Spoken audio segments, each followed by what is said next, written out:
तो दूसरी जानिब पाक भारत टाकरा मैच के 100% टिकट्स ब्लैक में फरोख्त करने पर अमरीकी लॉ इन्फोर्समेंट ने तहकीकात का ऐलान कर दिया। ब्लैक में टिकट की कीमत $3000 तक जा पहुंची। पाकिस्तान की अमरीका से शिकस्त के बाद लोगों ने टिकट्स फाड़ डाले। पाकिस्तानी शायकीन की दिलचस्पी खत्म। न्यूयॉर्क समेत दीगर स्टेडियम में नाकिस सहूलियात की शिकायत पर भी जायजा लिया जा रहा है। मजीद जानते हैं नुमाइंदा बोल्ड न्यूज़ नासिर कयूम से।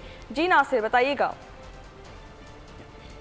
T20 वर्ल्ड कप का एक मजा था, एक एक्साइटमेंट थी लोगों के अंदर, वो तकरीबन अब खत्म होती हुई नजर आ रही है। और ये अगर तहकीकात का दायरा वसी हुआ तो इसके अंदर बहुत सारे इंकशाफात होंगे। और ये जिस आईसीसी को चलाया जा रहा है उसके ऊपर भी बड़े सवालात उठ रहे हैं कि ये किस तरह आईसीसी ने मैनेज किया, किस तरह यहाँ पे इंतखाब हुआ, कैसे इसका इंतजाम किया, आईसीसी की कितनी इसमें दरअंदाजी थी, लोकल जो एडमिनिस्ट्रेशन थी उसमें कौन लोग इन्वॉल्व थे, किन लोगों को ठेके दिए गए, किन लोगों ने स्टेडियम तामीर किए गए, किसने टिकट्स बेचने थे और किसने टिकट्स को उन लोगों के हवाले किया जो कि जिन्होंने टिकट लेके आगे से ब्लैक करने थे। इसका पूरा का पूरा एक ट्रैक और एक पूरा ट्रेल जो है उसके ऊपर काम किया जा रहा है। लॉ इन्फोर्समेंट एजेंसीज ने अपने तौर पे इसकी तहकीकात का आगाज कर दिया। और मेरा ख्याल है कि क्रिकेट वर्ल्ड कप की हिस्ट्री में पहली दफा होगा कि इतने बड़े पैमाने पे ये तहकीकात की जाएंगी कि आखिर इतनी बड़ी मिसमैनेजमेंट हुई कैसे।